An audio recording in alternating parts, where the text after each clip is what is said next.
habitual también ya veterano de este programa. Bienvenido, Paco. Buenas, Mariano, ¿qué tal? Encantado, además, hoy tienes un aspecto guerrero, Paco. Guerrero, vamos a ver. A lo largo del debate se desvelará el misterio. Tenemos muchas cosas interesantes hoy de las que vamos a hablar. Con nosotros se encuentra un invitado usual desde hace muchos años en este programa. Se estrena como tertuliano de este debate tertulia. Óscar Ortega es astrólogo, investigador, escritor y profesor de matemáticas. Bienvenido, Óscar. Un placer, Mariano, como siempre. Estar aquí con todos nosotros y además que yo sé que lo vas a hacer muy bien y que vas a debatir lo que haya que debatir. Lo que además él viene de guerrero, vamos a intentar hacer un debate debatiente. Óscar nos trae unas noticias hoy de verdad que súper interesantes. Y con nosotros se encuentra a mi izquierda el doctor Miguel Ángel Pertierra, investigador, escritor, director del programa La Rueda del Misterio y asesor científico de este programa. Miguel Ángel, bienvenido. Encantado de estar aquí, Luis, como siempre. Bueno, pues vamos a empezar en esta ocasión con el doctor Miguel Ángel Pertierra, porque bueno, los avances en la medicina se siguen realizando, se siguen produciendo y además con una inmediatez y con una rapidez sorprendente. Pero esta primera noticia que vamos a abordar no es un tema nuevo, aunque hay nuevas investigaciones, que es sobre el elixir de la juventud. ¿Quién no ha soñado, verdad, con tener ese elixir de la juventud y vivir eternamente jóvenes? Por cierto, hay cosas nuevas, ¿no?, sobre este asunto. Sí, hay cosas nuevas y es curioso porque lo he querido recoger porque a lo largo del año han surgido 3 noticias con el mismo titular. Descubren el elixir de la eterna juventud. Habrá que ver si me gustaría ahora que debatiésemos también qué es lo que puede haber o no, ¿verdad?, en ello. Desde que Juan Ponce de León en 1513 buscase esa fuente de la eterna juventud, incluso artículos anteriores, historias anteriores, como la novela de Alejandro, donde se buscaba esa fuente de la eterna juventud, esos lugares donde uno vive más años. Yo creo que el humano ha sido, o siempre ha deseado vivir un poquito más. Como decía, 3 noticias concatenadas, cada una por su cuenta, en lugares de todo el mundo, pero que todas con ese mismo titular. Podemos empezar, por ejemplo, con una noticia salida hace muy poquitos días de la República Soviética de Sajá, donde indican la existencia en el permafrost congelado de unas bacterias que teóricamente, si uno la analiza, es como si estuviese menos evolucionada en la que existen actualmente. La han llamado el Bacillus F. Han encontrado que bueno, han tenido la capacidad de vivir en estos lugares tan fríos de la Siberia, donde las temperaturas bajo cero pues hacen prácticamente muy difícil esta vida, y se ha hecho un estudio sobre estas bacterias en ratones. Y bueno, quizá, ¿cuál sería el interés? Pues quizá es el siguiente: se ha inyectado a ratones cuya vida media era 589, 600 días, y han encontrado nada menos que prácticamente se ha multiplicado por 1,5 veces la vida de estos ratones.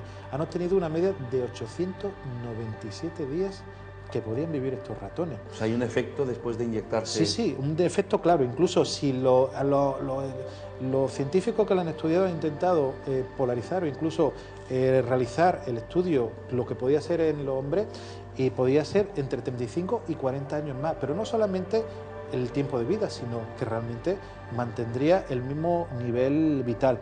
Parece ser que esto se debe porque este Bacillus F aumenta el nivel de glutamato y taurina, que evita el envejecimiento de estos seres, pero bueno, no influye, ojo, incluso los mismos científicos que indican que no sería una panacea.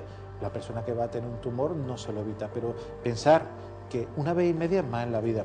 Pero después otra noticia que surgió a mediados del año 2011, el doctor Francis Collins, nada más y nada menos que en la mítica y conocida isla de Pascua, descubre una sustancia llamada rapamicina, por aquello de Rapa Nui de la isla de Pascua. Y se dan cuenta que es un medicamento inmunosupresor que tiene una serie de características y que bueno, utiliza para ver si puede tener otra actividad. Y hay una enfermedad llamada progeria, que es una enfermedad donde los niños envejecen muy jovenmente, a los 10, 12 años, parecen personas, incluso hay adultos e incluso personas ancianas, por la degeneración de una proteína llamada la progerina.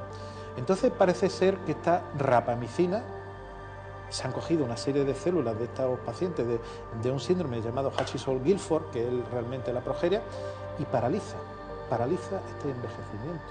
Por lo cual, si lo extrapolásemos exactamente igual a lo que realizasen, y los científicos lo han polarizado y lo han extrapolado a estos investigadores, a las personas de a pie, pues indicaría que prácticamente pues, se podía vivir entre 30 y 45 años más. Fíjate tú que la isla de Pascua, que se pensaba que estaba ya todo contado, aunque contienen varios enigmas, el de los Moais, por ejemplo, sigue dando sorpresas y ahora nos da la rapamicina. Rapamicina, pero es que como medicamento inmunosupresor para trasplante parece fabuloso y además que dan muy buenos resultados. En un principio los estudios preliminares. Pero es que la tercera noticia que me gustaría comentar es que han surgido científicos, Alexei Mosakaliov, ahí va el nombre, de la ciencia, de la Academia de Ciencias de los Urales, exactamente, en Rusia.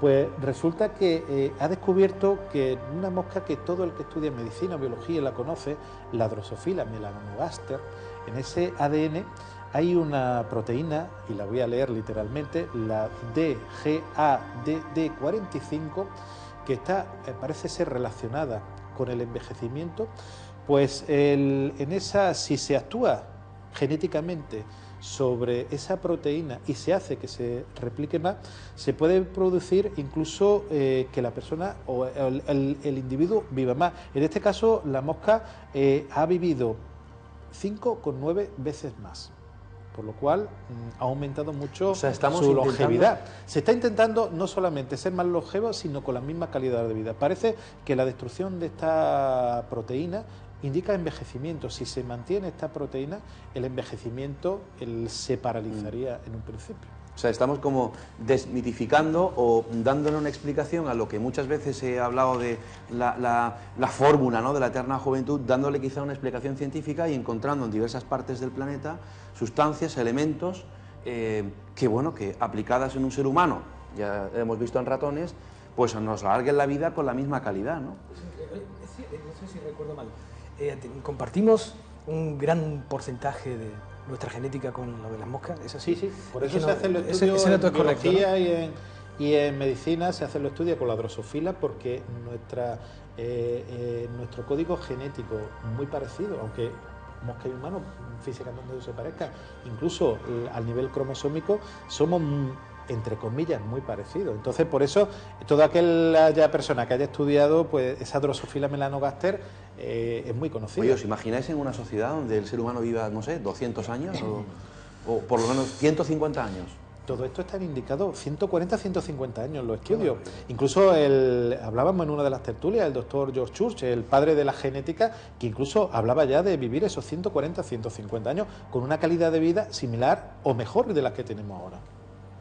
De cualquier forma, Miguel Ángel, supongo que si sacan un día unas pastillitas que mantienen ahí toda la endocrinología en orden y tal, también habrá que pensar en el medio ambiente en el que vivamos, los hábitos nocivos que tengamos y el tipo de alimentación, porque esto sí que no lo soluciona una pastilla, ¿no? Claro, habrá que ayudar a esta técnica. De hecho, en lo que hablaba de la rapamicina, es una medicación que te podría, entre comillas, si se comprueba, mejorar la calidad de vida, pero si tú te estrellas con un coche contra una pared, evidentemente la rapamicina no lo va a mejorar.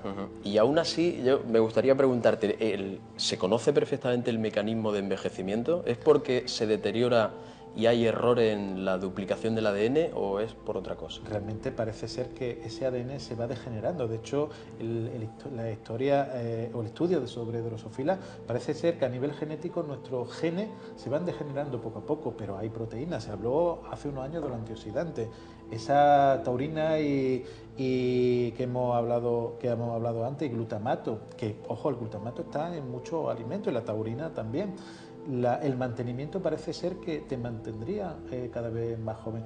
son muchos factores que en un momento Pero determinado... no te regeneraría tu propia genética, si ya está debilitada. Claro, pero es que la propia genética no, pero te conservaría la que tienes. Pero si se actúa, como decía anteriormente George Church, basaba en que tú puedes actuar en tu genética una vez que sepa el código genético, y esos genes que puedas tener alterados o que te pueden predisponer a un cáncer de mama, un cáncer de colon. Imagínate cómo, desde el punto de vista de la genética, si se desactiva esos genes, tú ya tienes asegurado la prolongación de vida. Por eso, si tú además actúas sobre otro elemento, tendrías una prolongación de vida dentro de un... O sea, que estamos hablando, en definitiva, ya cerrando esta noticia, que lo que parecía ciencia ficción hace un tiempo, ahora puede ser una auténtica realidad, y que nuestra esperanza de vida se ve aumentada, ¿en cuánto? ¿50, 60, 70 Claro, años? el tema es que ahora mismo está en 80, 80 y tantos años la esperanza de vida. En países como España o Japón estaríamos hablando casi 70 años más. Pero es que todos los estudios se están basando en eso, y cada vez vemos personas más longevas y con mejor calidad de vida. Hablábamos antes del programa de personas de 90 años que están perfectamente y que precisamente... El peligro es que el Estado coja estos experimentos y nos retrase la edad de jubilación a los 120. Esa es la otra lectura, es verdad. Yo tengo una pregunta para Óscar Ortega. Yo que soy Tauro, digo yo que la taurina... ¿no hay alguna correlación? Yo creo que le han puesto el nombre por eso. Pero pensad, por ejemplo, que el glutamato durante muchísimos años se ha demonizado en algunas culturas, y produce una serie de reacciones en la piel, una tirantez en la piel, que se pensaba como algo negativo, y el estudio en República de Sajá indica que tanto la taurina, que está en algunas bebidas y se ha demonizado, como el glutamato se está relacionando. Ojo, siempre hay que tenerlo en cuenta del contexto, no tomándolo por sí, pero se está tomando como elemento de rejuvenecimiento. Pensad cómo cambian la idea científica dentro del contexto.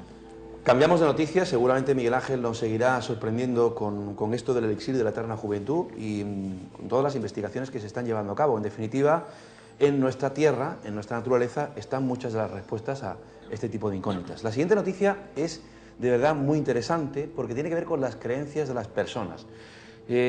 Todos recordamos, sobre todo la gente creyente, los cristianos, por ejemplo, cuando Jesús nació, se cuenta, dice la tradición, los evangelios, que una estrella se posó encima del portal de Belén. ¿Cómo integran ustedes esta creencia o este hecho, este suceso? Así yo les digo, por ejemplo, que ayer vi un elefante volando. Es diferente a cómo uno integra un hecho religioso, sobrenatural, basado en una religión, por ejemplo, no tiene por qué ser católico o cristiana, o un hecho que no tenga nada que ver con un hecho sobrenatural que no tenga nada que ver con la religión. El titular de esta noticia es: el cerebro asume mejor los milagros que otras ideas no explicables. Y además es un experimento que se ha llevado a cabo en España, además. En España sí, han sido científicos del Instituto de Salud Carlos III de Madrid. Y la verdad es que es muy sorprendente. A mí esta rama de investigación sobre el cerebro, que está ahora mismo, el doctor Sobra, que está el tema del inconsciente, el tema de un montón de cosas relacionadas con el potencial del cerebro, pues parece ser que genéticamente estamos predispuestos, el cerebro de alguna forma, a creernos antes un milagro, que tiene que ver con creencias, con algo que no tiene nada que ver. Por ejemplo, que nos cuenten este profeta consiguió que se moviera la montaña, sí, nos resulta más fácil de creer que decirle este profeta consiguió que se moviera un edificio. Por el hecho de que la montaña, de alguna forma, nuestro cerebro lo identifica como probable a pesar de su improbabilidad. Entonces digamos que estamos genéticamente predispuestos a creernos antes unos tipos de milagros que otros acontecimientos inexplicables. Es muy curioso porque hicieron con varios voluntarios y le empezaron a decir la credibilidad sobre determinados sucesos y tal, y cómo respondían afirmativamente a cosas que sí pueden ser consideradas como milagros en las diferentes tradiciones. El equipo que dirige Martín Loeches, la persona que lleva a cabo este experimento, dice: quiso constatar si las ideas imposibles de los relatos religiosos tenían una naturaleza especial, algo que las hacía en el cerebro distintas.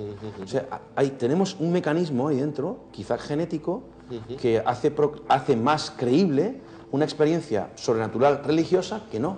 Sí, sí, es la lógica. La lógica te dice que hay cosas que no pueden suceder, pero dentro de esa lógica digamos que es permeable, es decir, que determinados acontecimientos pueden filtrarse a través de esa lógica y decir, no, pues esto puede suceder.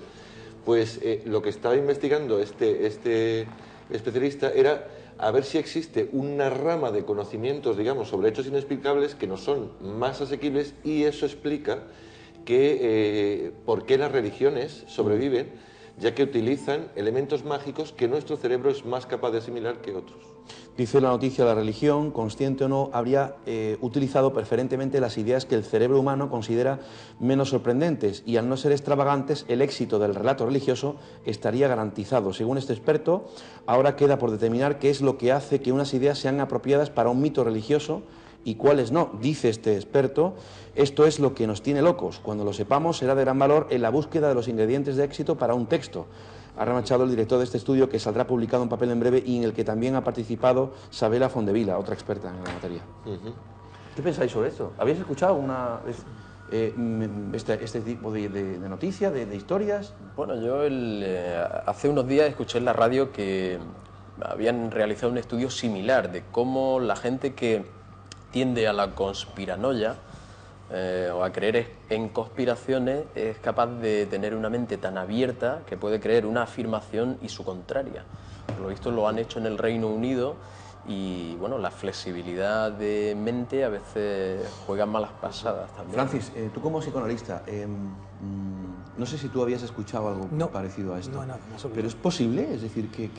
A mí me gustaría saber si estos investigadores han hecho una investigación de grupo, es decir, si han cogido a personas y han estudiado... Sí. Son 30 personas. Son solo 30 personas, ¿no? Sí. Es que me parecen demasiado pocas, es lo que estaba pensando, no he escuchado el dato, no sé si es que me parece demasiado poco para concluir. Dice un total de, por lo visto, le entregan 180 oraciones. Sí. Los participantes tenían que decir si estas eran o no posibles. De cada oración, 3 versiones. La religiosa, de su mente surgió la luna, en este caso extraída de textos védicos. Una similar pero ajena a los textos religiosos, de su mente surgió la casa, y una equivalente y posible, de su mente surgió la idea. El equipo de Martín Loeches, para llegar a las conclusiones del estudio, lo que hizo fue analizar y medir la actividad cerebral de cada individuo ante la exposición y lectura de estas 3 frases. Para ello utilizó una medida de actividad cerebral que expresa la cantidad de incongruencia que el cerebro humano encuentra cuando lee o escucha una oración y que se conoce como onda cerebral N400. Se llama así porque se activa a las 400 milésimas de segundo tras escuchar una palabra que no encaja, y su origen está en las redes cerebrales que conforman el conocimiento semántico, donde está almacenado el conocimiento del mundo y cómo funcionan las cosas. Me parece impresionante, no me cabe Es increíble. duda. Desde el punto de vista de un psicoanalista, yo lo único que puedo pensar es que la fe evidentemente mueve montañas y mueve mucho más el cerebro de un ser humano que toda una montaña. Eso es mucho más plausible. Dice, según Martín Loeches, por alguna razón que aún permanece en la incógnita, los cerebros de los voluntarios encontraron menos sorprendentes las ideas imposibles religiosas que las imposibles no religiosas. Es curiosísimo. A no ser que haya un mecanismo de quizás tiene que ver con que todos llevamos una idea de lo trascendental dentro muy íntima. Ahí está la clave, Paco. O que ahí está. Puede ser, o que ha habido un filtro de 200 historias de las cuales se han ido poniendo 100 que parecían más absurdas y se han quedado las 100 más creíbles. Tendemos por eso a creer pervive. o a querer creer que existe la magia y eso quizás nos libera de tanta presión diaria. Claro, ha habido una cultura de la religión que de una forma u otra la persona pueda creer en dice la noticia, ojo, porque como sois todos escritores, dice, en este sentido está comprobado, asegurado que para que un mito o un relato religioso tenga éxito, se deben mezclar hechos posibles e imposibles, pues estos últimos llaman la atención, elevan el interés, sorprenden y la historia se recuerda más fácilmente. Unas gotas de realidad, las dosis justas, garantizan el éxito de un relato. Sí, pero bueno, todas las religiones tienen algún milagro, algún hecho inexplicado y le da ese carácter mágico. Quizá lo que nos caracteriza como humanos sea la imaginación, ¿no? Y de hecho, o nos distingue.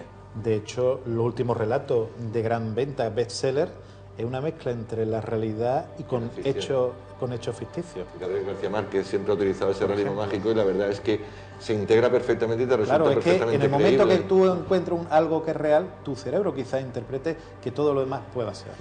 Hay que seguirle la noticia a esto. Estoy pensando que también pudiera ser un elemento de economía energética. Es decir, estamos hablando de que las frases que estos investigadores han propuesto a los que se han enfrentado precisamente a los sujetos, sí. A los sujetos, bajo mi criterio, es decir, siempre midiendo lo que pienso, ¿no? Creo que hay una economía de energía. Es decir, el hecho de aceptar un milagro resulta económicamente menos complejo que aceptar cómo surge una idea de una mente. Estamos hablando simplemente de consecuencias de gastos de energía. El cerebro tiende siempre a minimizar el gasto energético, es una ley de la propia naturaleza. Estamos hablando de que aceptar que de pronto una montaña se mueve, como no me voy a plantear cómo se mueve, simplemente lo acepto, es más fácil desde el punto de vista de la economía energética que aceptar cómo surge una idea de un cerebro, porque ahí sí que hay que replantearse la cuestión de cómo.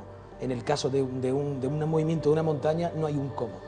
Es aceptar un imposible, es más económico.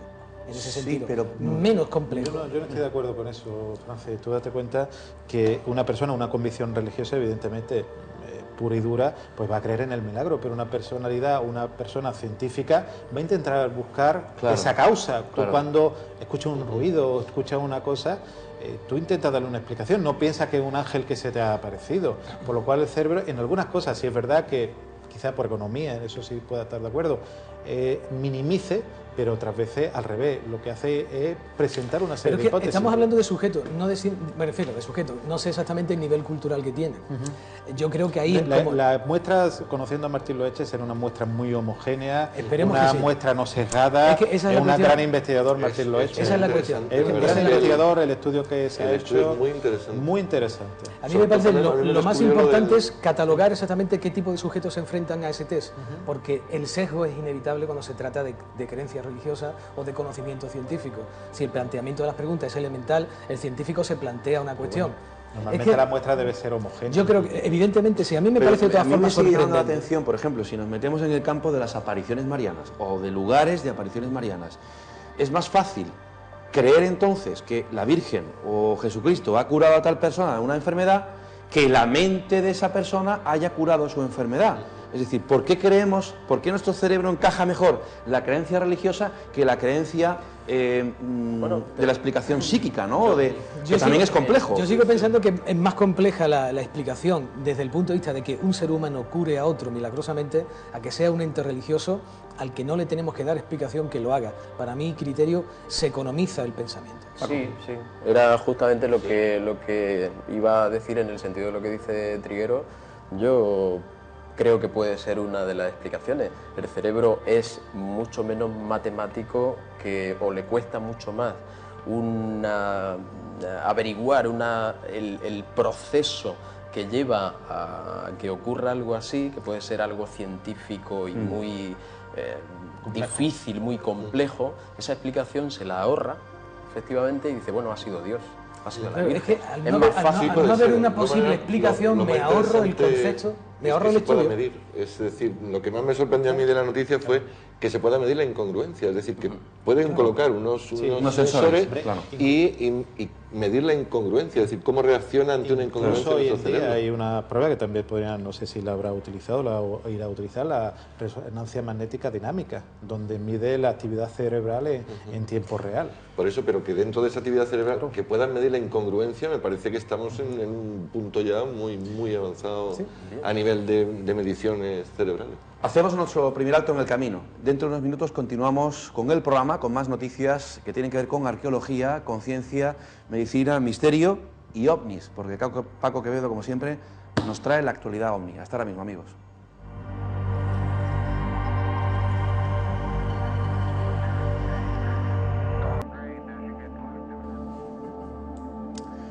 Continuamos en mis enigmas favoritos. Por si ustedes se acaban de incorporar, hoy tenemos nuestra habitual tertulia con nuestros 4 colaboradores. Bueno, hoy no está con nosotros José Rafael Gómez, está fuera, y en su lugar pues ha venido un buen amigo de este programa, también genial tertuliano y buen invitado, Óscar Ortega, profesor de matemáticas, investigador, escritor y además muy buen astrólogo. Bueno, estamos abordando diferentes noticias que tienen que ver con el campo de la ciencia, la medicina, y ahora hablamos de ovnis, misterio puro y duro, porque los ovnis, como muchos de ustedes saben, pues bueno, a día de hoy, en pleno siglo XXI, no se sabe lo que son. Una vez deducidos los errores, los posibles fraudes, las manipulaciones, hay un porcentaje muy alto de casos que yo personalmente creo que son naves, vehículos que no son humanos. Pero también se habla, Paco, de pruebas militares. Sí, se habla incluso de experimentos realizados con armas nucleares. Bueno, primero he traído una serie de filmaciones en las que hay un tipo de ovni, que es este que vemos, son círculos en las nubes, Algunas veces parecen círculos de nubes que en el interior hubiese fuego, o el mismo anillo que se forma en las nubes parece moverse, parece expandirse, y bueno... Tiene aspecto de solidez, ¿eh? Sí, por ejemplo, esta es tremenda. Este lo hemos visto recientemente en algún programa de televisión. Es un anillo, bueno, esto es gigantesco.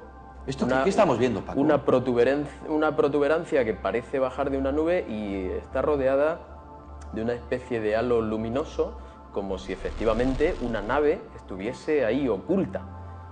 Se han descrito multitud de casos en las que hay naves que parecen ser... primero se ve la nave y después se ha visto cómo se recubre de una especie de neblina. Esos casos están documentados. Aquí vemos nubes y en el interior no sabemos lo que hay. ¿A qué obedece esto? El sol no estaba ahí y eso parece algo que estuviese oculto tras la nube. ¿Hasta qué punto, Paco, puede ser esto algún tipo de prueba que tenga que ver con impulsos electromagnéticos, armas nucleares? Vaya usted a saber. O puede ser un efecto, en este caso, de la misma meteorología, un embolsamiento de aire que queda ahí atrapado, dentro está más frío o más cálido que en el exterior y alrededor se condensan nubes, pero es curioso que siempre es una forma circular y bueno, yo he buscado en cuanto a esto, no dudo que pueda haber alguno que efectivamente sea una nave extraterrestre conducida por gente de otra civilización y que utiliza una tecnología que desconocemos para crear una nube. Bueno, de hecho... No digo que no, pero sí te voy a decir que en estos casos yo he buscado posibles explicaciones. Y posibles explicaciones pueden ser, por ejemplo, en estas nubes que parece que están ardiendo, tenemos que pensar que la atmósfera está repleta de vertidos de química que pueden generar quizá una reacción espontánea, una reacción química espontánea. Puede ser una combustión y crear esa especie de fuego dentro de una nube. Las formas circulares son muy fáciles de generar y he traído una filmación en la que así se prueba. Parece que vemos un círculo en el cielo flotando y ¿cómo está eso ahí? Bueno, pues lo puede generar desde un delfín en un fluido, en otro fluido como el agua, lo generan con una facilidad tremenda. Estos círculos también se han referido a haberlos visto en el mar, pero es que en el mar hay cantidad de organismos biológicos, delfines, ballenas, que pueden hacer este tipo de cosas para cazar o para jugar, como en este caso. Bueno, aquí disfrutaría muchísimo José Rafael Gómez viendo estas imágenes, porque además hicimos un programa sobre el enigma de los delfines, un animal extraordinario del cual se siguen descubriendo cosas. Paco, decías la facilidad, ¿no?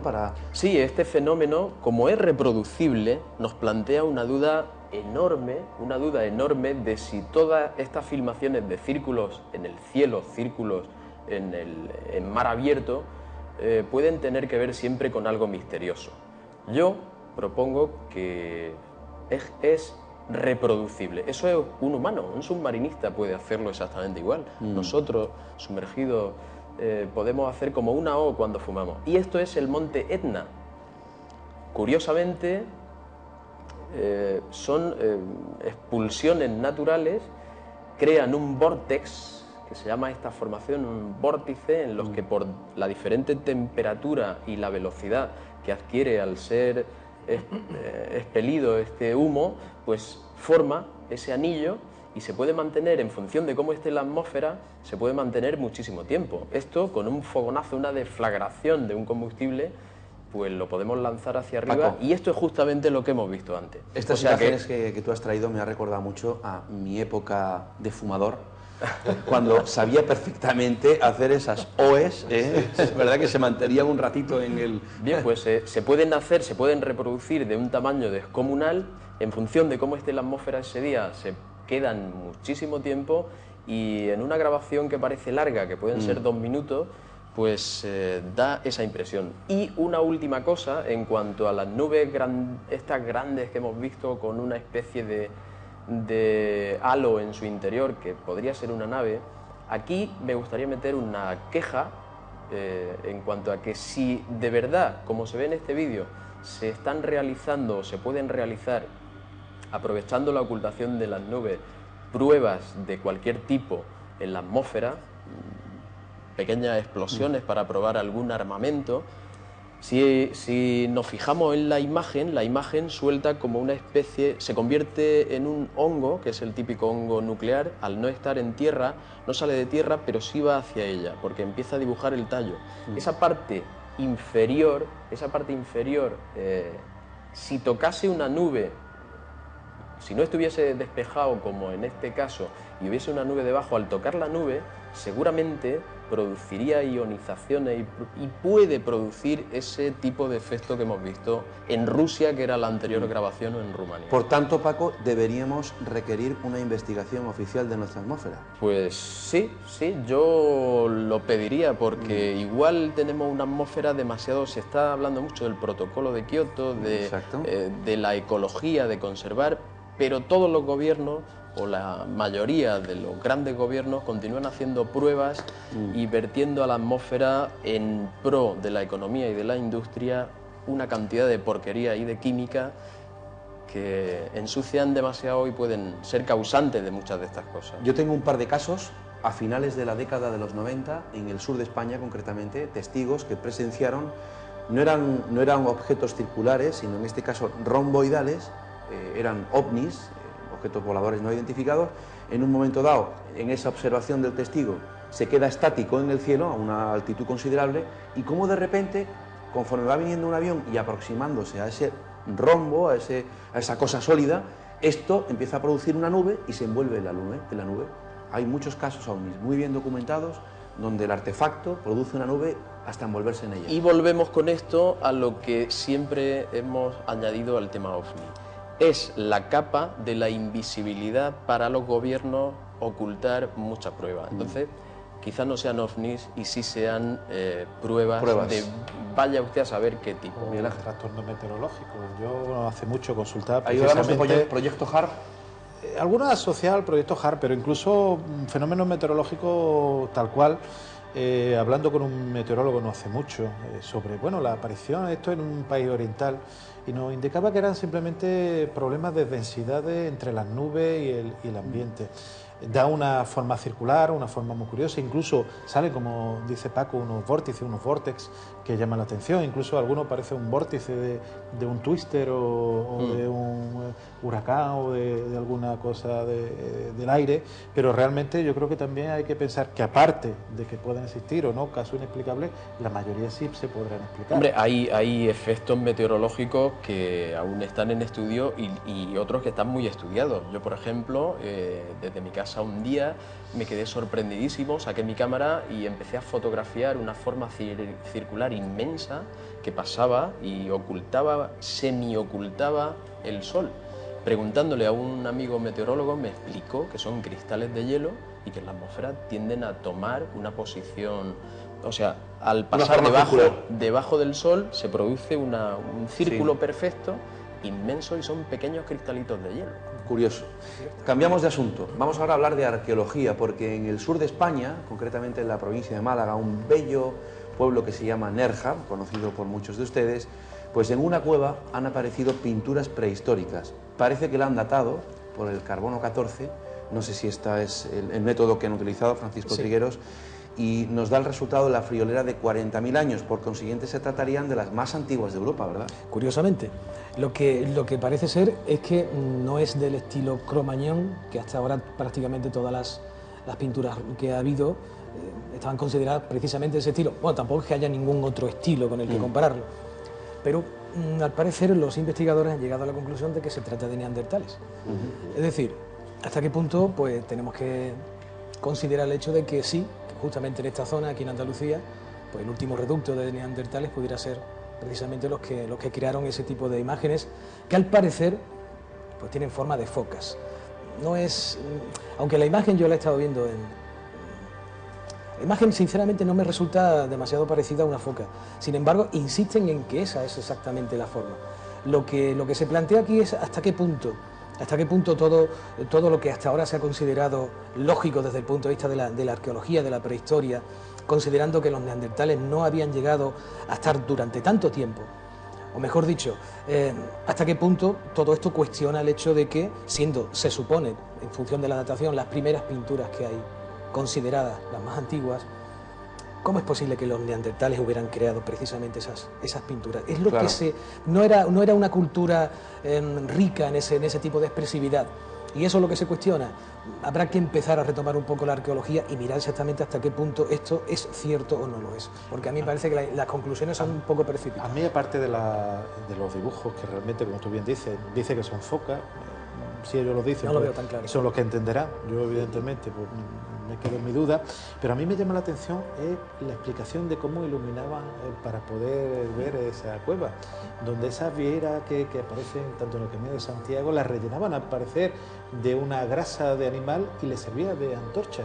Y incrustadas en esa cueva de Nerja hay varias vieras donde se ve incluso que está quemado ese componente orgánico y le servía de iluminación artificial. Es que lo que antorcha, ¿no? Claro, es una antorcha, Un candil. un candil, esa Es que lamparita lo que han analizado ha sido el carbón, precisamente, Claro. o el resto orgánico que quedaba justo de la... Estamos hablando de 40.000 años, como la mente humana... 40.000 años, ¿eh? Es mucho Seguimos tiempo. descubriendo cosas de nuestro Hombre, pasado. oye, que nos ¿eh? sintamos orgullosos los malagueños, ¿no? De que aquí fueron los últimos. Oye, me parece una cosa impresionante. De hecho, somos los mejores Bueno, pintores yo no del quería, mundo. yo no quería porque, hacer ¿no? patria, pero A ver, ¿cómo que no? nos Venga. encontramos muy cerquita de ese precioso pueblo que es Nerja, en la provincia de Málaga, y es verdad que podría estar aquí, ¿no? Cierto origen, ¿no?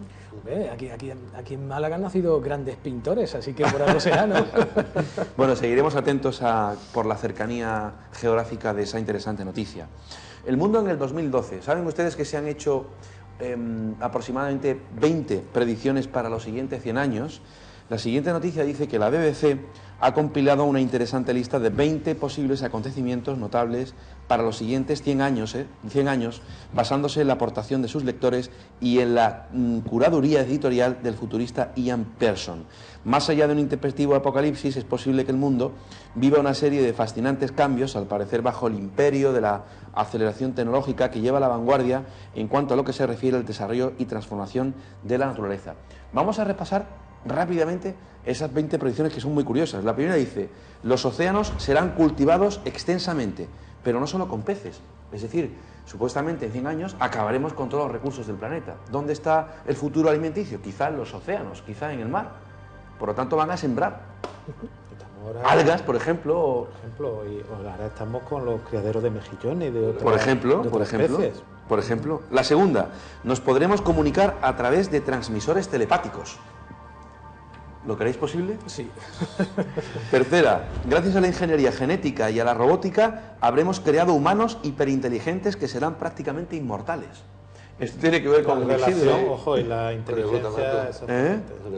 La cuarta dice: podremos controlar el clima. ¿Quién sabe si no lo hacemos ya? Eso se está haciendo ya, seguro. Eso estoy convencido que se está haciendo La ya. quinta predicción: la Antártida estará abierta para los negocios, Paco. Sí, seguro. Ponemos un bar de hielo. Sí, seguro. La sexta dice: una sola moneda global. La séptima: nuestros cerebros estarán conectados a las computadoras con una interfaz. Sí, hoy en día se está haciendo. Qué fuerte esto, Hoy en día, de hecho, hay las personas que producen o tienen problemas de tetraplegia, cuadriplegia, Movilidad, se les conecta a una unidad central, una CPU, y pueden incluso escribir mediante su mente. Madre mía, esto lo hablamos hace 50 años, Claro, 40 años. Y de hecho hay una serie de cascos Y nos queman en la hoguera. como en las películas, donde se puede utilizar incluso para donde las ondas cerebrales pueden manejar un ordenador. La octava dice: nanobots fluirán por nuestros cuerpos arreglando nuestras células. Sí. Bueno, Se eso está ya utilizando está, para la nanotecnología oncogenes, ya está se muy está avanzada. utilizando para regenerar, incluso para atacar esas células tumorales del cáncer de mama. Bueno, Novena predicción: habremos logrado la fusión nuclear. Difícil, lo veo. Esperemos que no. La décima: solo se hablarán 3 idiomas: inglés, español y mandarín. Puede ser. Mientras que Por del lo menos español uno lo conoceremos. No entenderemos. La 11: por lo menos el 80% del mundo aceptará el matrimonio gay. La 12: California liderará la ruptura de Estados Unidos. Depende de la feria de San Andrés, ¿no? Por ejemplo. Exactamente. La 13, elevadores espaciales harán accesibles los viajes siderales. Hablamos antes, Paco, Arthur de... C. Sí, Arthur C. Claro, ya lo Exactamente. indicaba, vamos, tampoco es... La 14, las mujeres lo mismo se embarazarán por inseminación artificial que por un hombre. Eso está sucediendo ya. La 15, habrán museos para casi ¿Dónde cualquier está la aspecto noticia ahí? de la naturaleza, ya que la mayoría de los hábitats naturales estarán destruidos. Ojalá, esperemos que no. Eso esperemos que no. La 16, los desiertos se convertirán en bosques tropicales. Ya se está haciendo en países como Israel, donde se cultiva verdaderamente el desierto. La 17 dice, el matrimonio será reemplazado por contratos anuales. Renovable. Válgame los dioses. Y tengo la última, una 18, que dice, naciones soberanas dejarán de existir y se establecerá un gobierno global. Bueno, Yo pero eso lo veo muy sería- factible. Sí. ¿eso de dónde De sacado? hecho, deberíamos preguntarnos si el gobierno global no existe ya. En cada oriente, China, occidente, Estados Unidos. ¿Vamos hacia personas más inteligentes en el futuro? ¿Creéis que la inteligencia se puede mejorar? Esta es la noticia que nos trae ahora el doctor Miguel Ángel Pertierra. Hombre, según la Universidad de Oslo, nada más y nada menos, en 107.223 personas que le han hecho el estudio, ellos dicen que sí. Que se hizo, ya digo, según el acta de la Academia Nacional de la Ciencia de Oslo, hicieron un estudio en estas personas, todos eran varones, que al cumplir los 19 años se le hacía el test de inteligencia. Pensemos que en este país, entre 1955 y 1972, se amplió la edad escolar en 2 años más. Y entonces le hicieron ese test de inteligencia. Está muy controvertido el test de inteligencia, si vale o no vale, pero ahí está. Y se vio que por término medio aumentaba el coeficiente intelectual en 3,9 puntos por año. Por lo cual indicaba, o parece ser que porque desde luego personas hay, son casi 110.000 personas. No estamos hablando de estudios de 10, 20, 30, 50 personas. Estamos hablando de muchas personas durante muchos años que cada vez que salían de ese colegio, de cada vez se le hacía, antes de ir al servicio militar, se le hacía ese coeficiente intelectual. Y se ha visto que esta ampliación en el estudio aumentaba ese coeficiente intelectual en 3,9 puntos de media, vuelvo a decir, siempre hay variaciones, 3,9 puntos de media por año. Por lo cual, en estos 2 años aumentaría un 8 puntos más. Por lo cual, en la persona, en el coeficiente de inteligencia estamos hablando, aumentaría su inteligencia en un dato más o menos objetivo, pero ahí están los datos. Bueno, pues nos podremos convertir en seres más inteligentes. Estoy Hombre, yo realmente... trabajo con A mí niños, me ha llamado mucho me ha llamado mucho que- claro, me ha llamado mucho la atención la noticia, puesto que parece ser que si uno estudia más es más inteligente, o por el medio donde se realiza, ¿es extrapolable a otros países? Óscar, que es profesor y Yo trata trabajo con niños. con niños y con niños pequeños y está absolutamente claro que son mucho más inteligentes, como siempre se ha hablado de los abuelos con los nietos, pero hasta el punto de hacer cosas a niños de 8 años que he visto yo, pura ingeniería aeronáutica, es decir, Sí, ¿eh? no es un avión de papel, es ingeniería aeronáutica, o sea, no sé cómo uno era como una cometa, otro volaba pues 100 metros, o sea, unas cosas que dices tú, esto no es normal, hay vídeos en internet de niños de 6 meses desbloqueando un móvil que aún no saben ni manejar bien la mano hasta que ponen y mueven el dedito, o sea... Tengo un caso de un niño ¿Cómo manejan los de ordenadores? saltar una clave de ordenador con 3 años. Qué fuerte, me dejas Bueno, alucinado. pero Ojo, Brutal. sin saber escribir ni leer, y saltarse una clave de ordenador. Mozart, por ejemplo, componía una sinfonía completa con 10 años, Es- creo. No sé. con 6 años. Con tiene 6 alguno. años, 6 Es años, un niño ¿no? prodigio, pero no estamos hablando de niño prodigio, Ya estamos es el hablando niño de la normal, gran o sea, generalidad. Quizás se ha extendido el prodigio a la totalidad de la O población, que ¿no? Casi. la mente se está activando, ese 45% que parece ser que activamos, quizá la estemos activando o lo están Miguel activando Ángel, más. y esto puede tener que ver con ese famoso experimento en el que un ratón se le ponía a un grupo de ratones un laberinto para que buscaran la salida. En cuanto uno de ellos encontraba la salida, automáticamente los Todo lo demás, demás lo encuentran. hablamos Esa- del inconsciente colectivo Inconsciente que se colectivo. llena de hecho, hay información estudios y se reparte a todos. en el Pacífico donde un animal encuentra un fruto, lo lava y todos los animales de la isla de alrededor, todos los monos Eso era vuelven. Nueva Zelanda, Australia, ¿no? Por ahí. Sí, Por ahí, por aquellas islas, en ¿no? Indonesia. En Indonesia. Entonces, todos los animales que no tienen contacto los unos con los otros en esas distintas islas, Lo saben. lavan.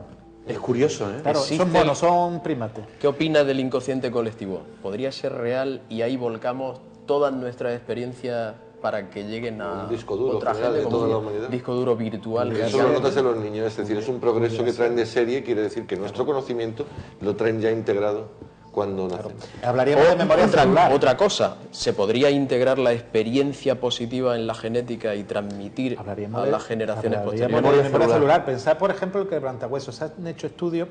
Quebrantahuesos es una rapaz que se dedica pues, a romper huevos, incluso le llaman quebrantahuesos porque con un hueso lo disparan con su pico contra un huevo y lo abren. Entonces sería quebrantahuevos, ¿no? Sí, pero bueno, en este caso es quebrantahuesos.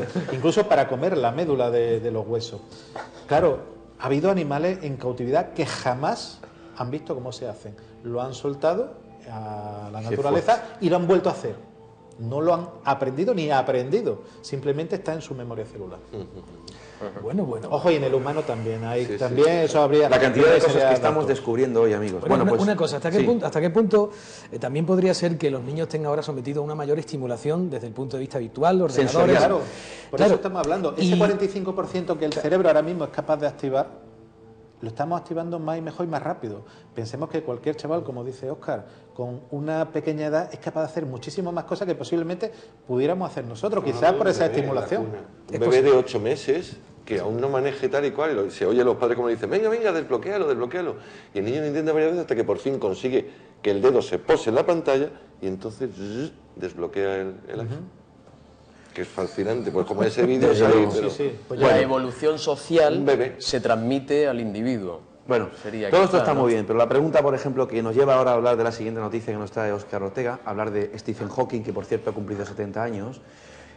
¿Creen ustedes que los recursos del planeta o que el propio planeta acabará dentro de 1000 años? O sea, fíjense ustedes todas las investigaciones que se están llevando a cabo ahora en aeronáutica, a nivel espacial, estamos descubriendo parece ser planetas con similares características a la nuestra, la carrera espacial, todo por buscar un sitio donde poner el huevo, precisamente. Porque dentro de 1000 años, si esto sigue así, no va a haber la Tierra. Es que Stephen Hawking da un paso más. Ya él siempre ha dicho que tenemos tarde o temprano que abandonar la Tierra. Es lo que hablábamos antes nosotros sobre la campana de Gauss, que la Tierra tiene 4.500 millones de años y se le calcula que puede tener otros 4.500 más millones antes de... O sea, que digamos que estamos en la parte de arriba de la campana de Gauss. ¿Por qué va a ser habitable durante todos estos 9.000 millones y no solamente durante un periodo de tiempo? Entonces, este hombre se ha dado cuenta de algo que es de cajón. ¿Por qué vamos a ser los primeros del eslabón de la cadena? Si sabemos que la Tierra se va a acabar, tenemos que salir, luego lo más lógico es que no seamos los primeros y alguien haya venido antes aquí a la Tierra. Lo que pasa es que él da una vuelta de tuerca más, que es lo que me parece interesante. Y es que advierte, dice que la humanidad o coloniza el espacio o desaparece. Sí, y por una sencilla razón, muy simple, pero muy sensata. Porque es que dice que la posibilidad de destruir el planeta está al alcance de cada vez más personas. Es decir, por poner un ejemplo, hace 50 años o 30 años era solamente el presidente de Estados Unidos y el presidente de Rusia, cuando la crisis de los misiles de Cuba podían haber destruido el planeta. Entonces él afirma que con la capacidad tecnológica que tenemos ahora, el número de personas con la posibilidad de destruir el planeta por completo, que esa posibilidad existe, está aumentando. Luego la probabilidad de que uno de ellos, una sola de esas personas, haga plum y se cargue el planeta entero, hace que estemos obligados a movernos ya. Y yo lo veo muy sensato. La verdad es que esta forma de explicarlo, porque yo no lo veía como una obligación, sino como una necesidad. Es decir, es el óvulo y los espermatozoides. El óvulo es otro planeta donde podamos seguir y espermatozoides para asegurarnos de que tenemos hijos nuestros de nuestros hijos en otros sitios para cuando este planeta sea inhabitable. Pero él ya lo lanza como advertencia, como diciendo que es que si no lo hacemos, muy probablemente la alternativa en 1000 años sea la extinción completa de la raza. Bueno, si no recuerdo mal, el mismo Hawking ha dicho que de aquí a muy poco, 100 años o incluso menos, empezaremos a plantear la idea de vivir bajo tierra, porque no se podrá vivir en la superficie de la Tierra. Vamos a hacer una pausa obligada además. Continuamos con este asunto. Hay cosas que dice Hawking muy interesantes y son reflexiones importantísimas y creo que muy trascendentes. Lo dejamos aquí de momento y retomamos el programa en unos minutos. Hasta ahora mismo.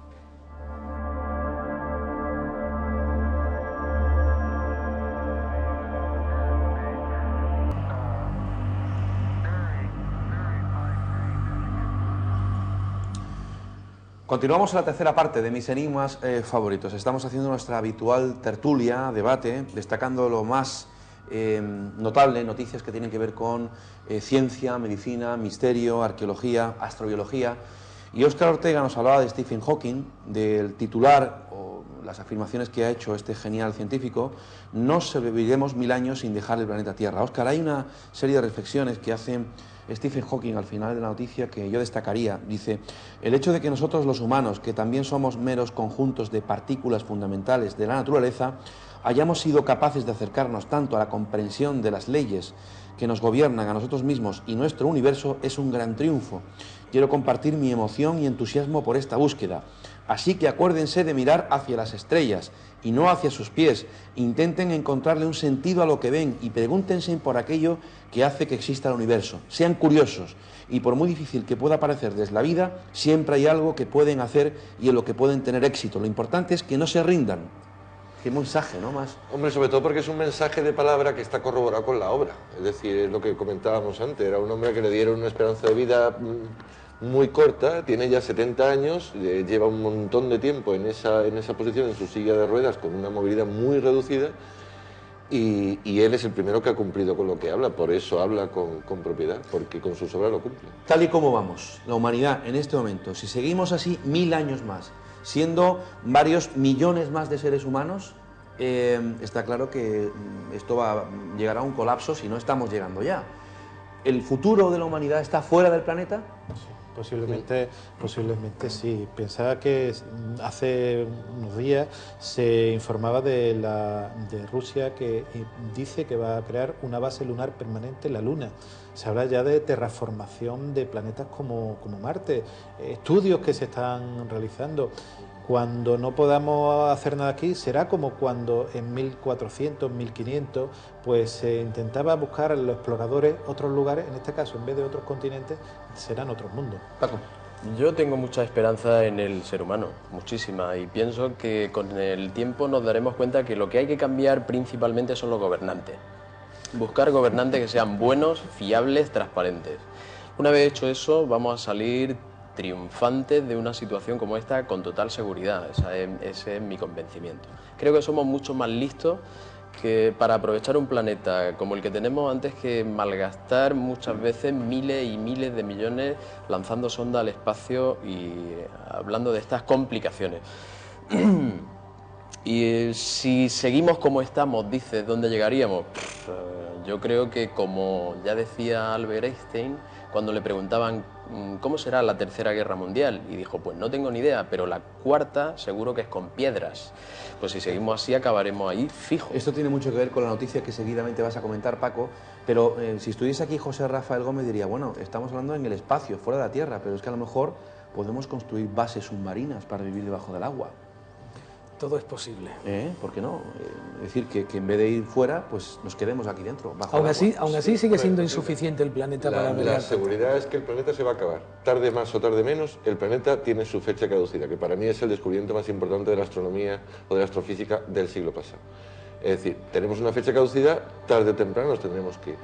¿Que podemos dejarlo para mañana, para pasado? Por supuesto que lo podemos dejar, pero podemos llegar a una situación en la cual salir una sola nave de la Tierra sea una misión casi suicida, con toda la basura espacial que hay en este momento a la hora de disparar. Estamos fabricando nuestra propia cárcel. Óscar, una pregunta que nunca te he hecho cuando hemos hablado en los programas de astrología. Si, por ejemplo, yo te digo, haz la carta astral del 27 de junio del año 6000,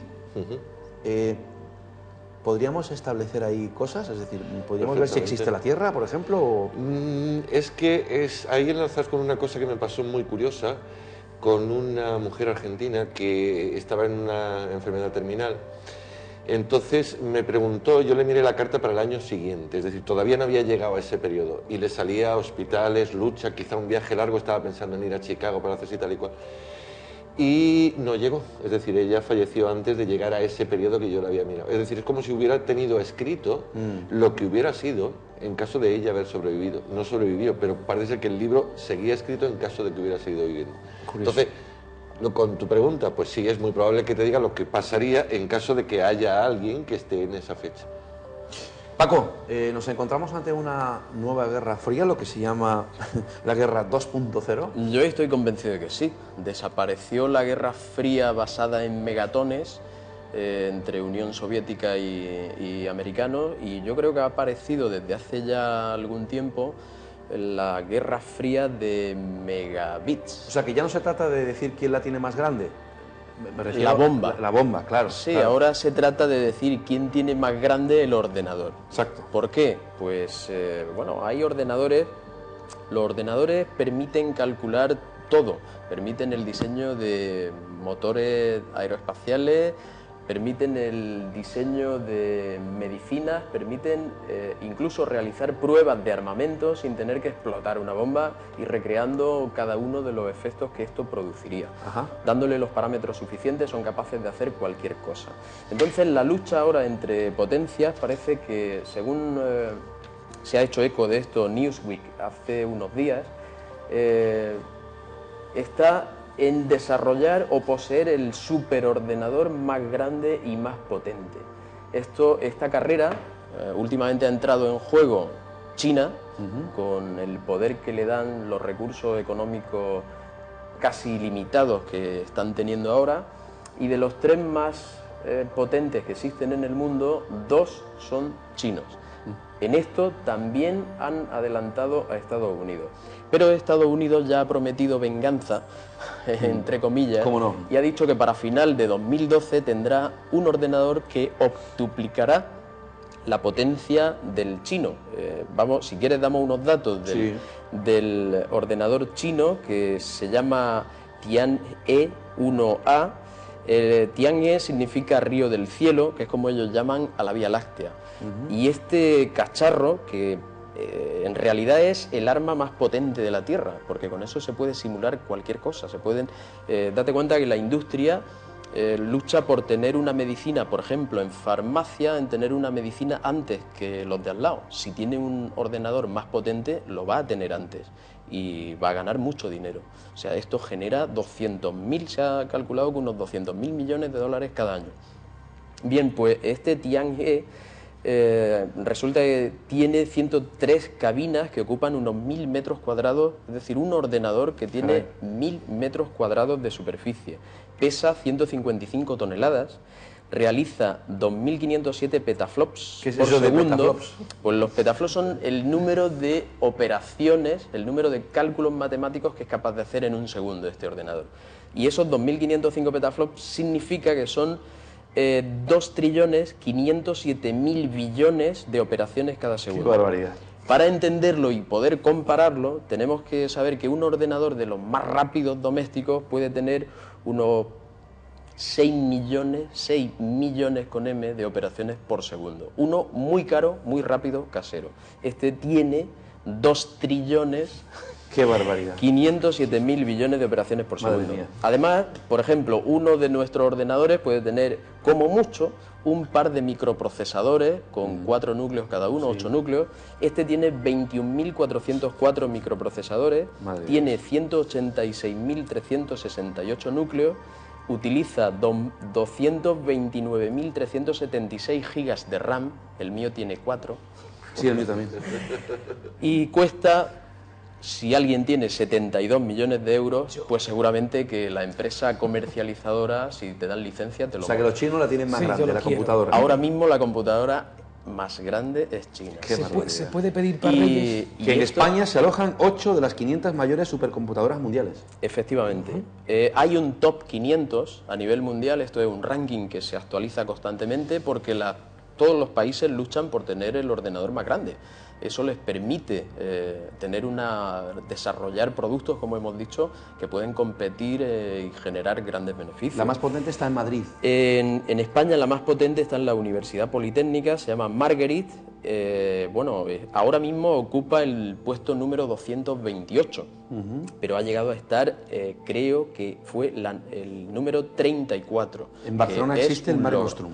Sí, en Barcelona tienen uno llamado Mare Nostrum, que tampoco está nada mal, pero al lado de estos, de los chinos, pues se queda corto. Hablamos del sistema SITE, el espionaje español. Pero claro, la utilidad de todo Bueno, esto es... las utilidades de todo esto. Bueno, pues hace poco hay una serie que están poniendo por alguna televisión que habla de alguien retirado de la CIA que inventó un software y este software tiene la capacidad de adivinar que una persona va a delinquir antes de que lo haga, analizándola, ¿no?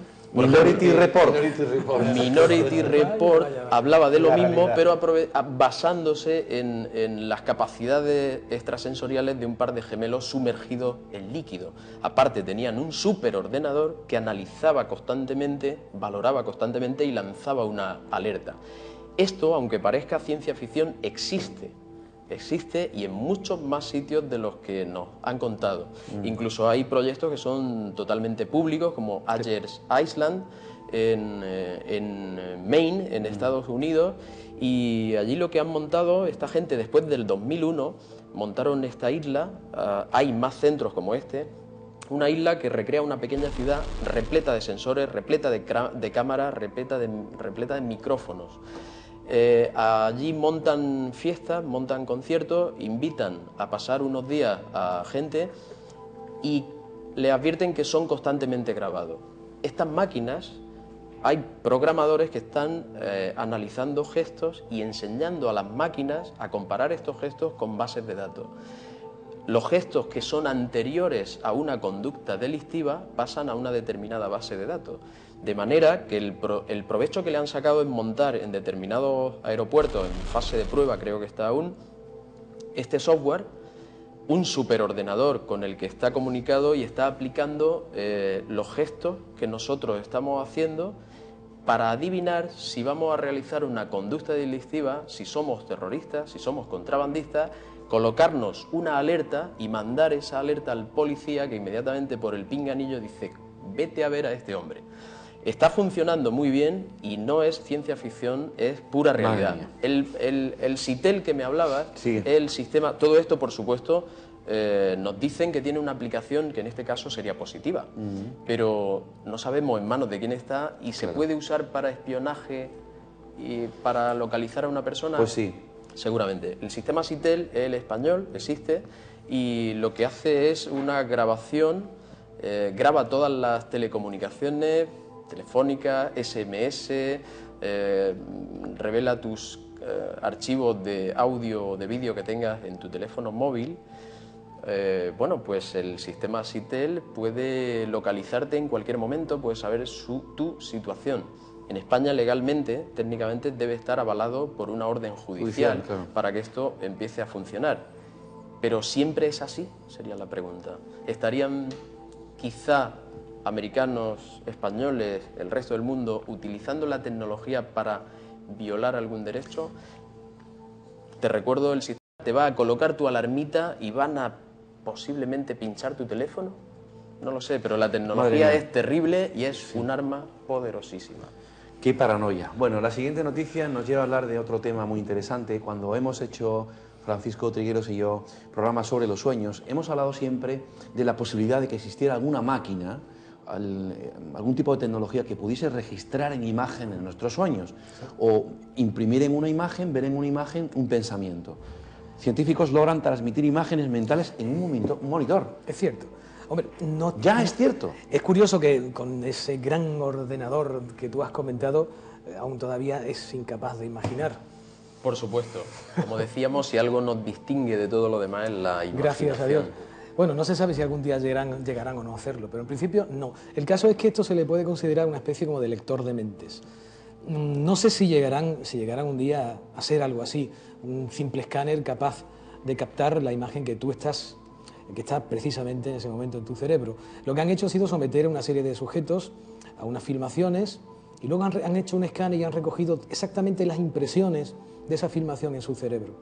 Y luego, cómo han transmitido esas impresiones en una imagen. Es curioso el paralelismo que existe entre la imagen que ven y la imagen que luego se termina proyectando.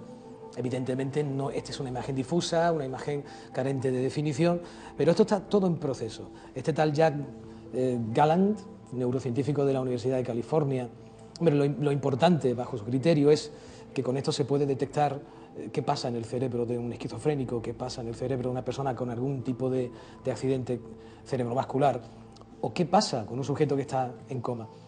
Es un avance muy serio. El problema es que está todavía en pañales y por lo tanto todavía ellos no se atreven a decir qué va a pasar en un futuro.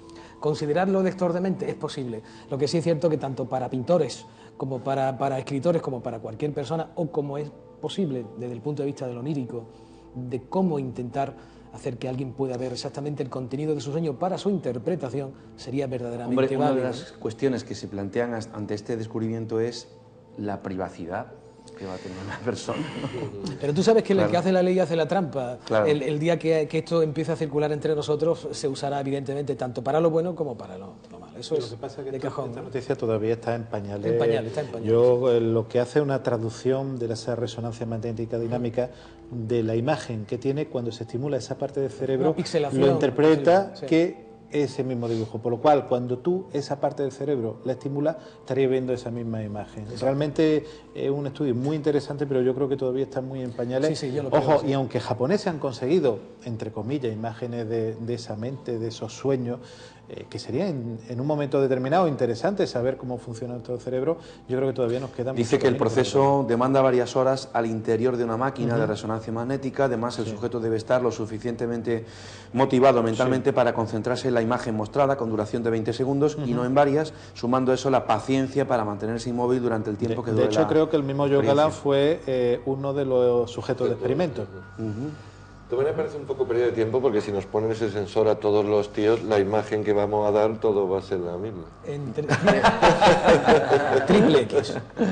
Dice que en cuanto a las potencialidades, potenciales aplicaciones de esta experiencia, los científicos manifiestan que es erróneo pensar que esta técnica sea precursora de un lector de la mente, ya que el nivel de conocimiento sobre el cerebro apenas está en pañales y para llegar a algo así hacen falta décadas o siglos. De Bajo cualquier mi forma, punto de vista, lo más importante es que esto espero que termine siendo una aplicación para la medicina, para la psiquiatría y para la psicología, que es lo que evidentemente debiera convertirse. Otra cosa es el uso que luego se haga de ello para otras cuestiones, ¿no? oye, Miguel Ángel, ¿trabajar mucho aumenta el riesgo de depresión?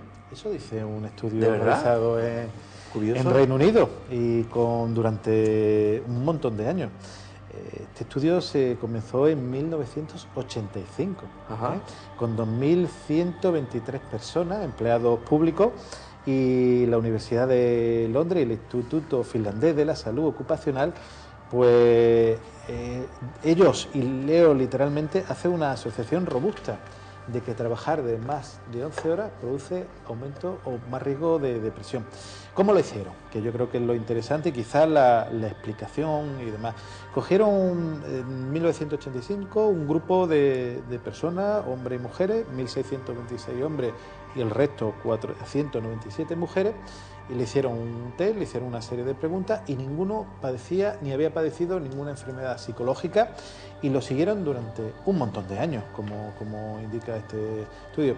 Y entre los varios datos que vieron aquellos que habían sufrido algún tipo de enfermedad psicológica, entre ellos la depresión. La depresión que muchas personas la sufren y seguro que más de uno de nuestros televidentes la está padeciendo desgraciadamente. Y bueno, demostraron y han demostrado que el riesgo de las personas que trabajan entre 11 y 12 horas frente a las que trabajan esas 7 o 8 horas que se trabaja normalmente aumenta un 2,43%, un 2,43 veces más, que no es lo mismo, el sufrir un episodio depresivo. Pero claro, aquí habría que preguntar ¿por qué? ¿Cuál es la explicación que le han dado? Porque los datos están ahí, los datos son fidedignos. Hay tres hipótesis que yo me gustaría pues, que quizás la comentásemos. La primera es esa alteración de la vida familiar. Cuando una persona trabaja 11, 12 horas, la relación familiar se puede ver alterada. La segunda explicación es la dificultad que tiene la persona que trabaja para desconectarse de su trabajo, después de haber trabajado toda esa hora. Y la tercera, una explicación hormonal. Los niveles de cortisol que hacen que la persona esté más activa, cuando la persona deja de trabajar, siguen estando activos. Cualquiera de esas tres explicaciones quizás podían explicarlo. De hecho, esas 2,43 veces más de depresiones existen en todos esos pacientes. Y ya digo, estudios desde 1985 hasta ahora. Entonces, ¿dónde dejamos el saber popular español que dice que el trabajo es salud? Había una parte que decía viva la tuberculosis. Yo tenía un profesor. Oye, yo tengo mis dudas ahí, es decir, yo también tengo mis yo dudas, siempre sí. pienso que todas las investigaciones que se hacen estoy hablando de la cantidad de investigaciones que yo he leído durante mi carrera de psicólogo, sobre todo porque todas esas siempre iban encaminadas a buscar una fiabilidad máxima que era la premisa de toda investigación, un 100% de fiabilidad.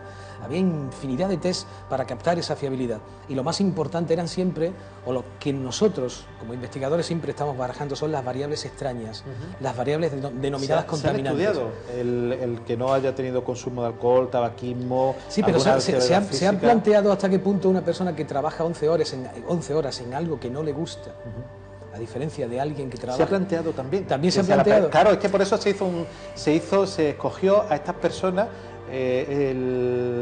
estos 2000 y algo empleados, se cogió y se escogió para que fuese una muestra homogénea de alguien, se le hizo una serie de test y se eligieron estas personas para que fuese una muestra muy homogénea y que no hubiera tenido ninguna alteración psicológica previa.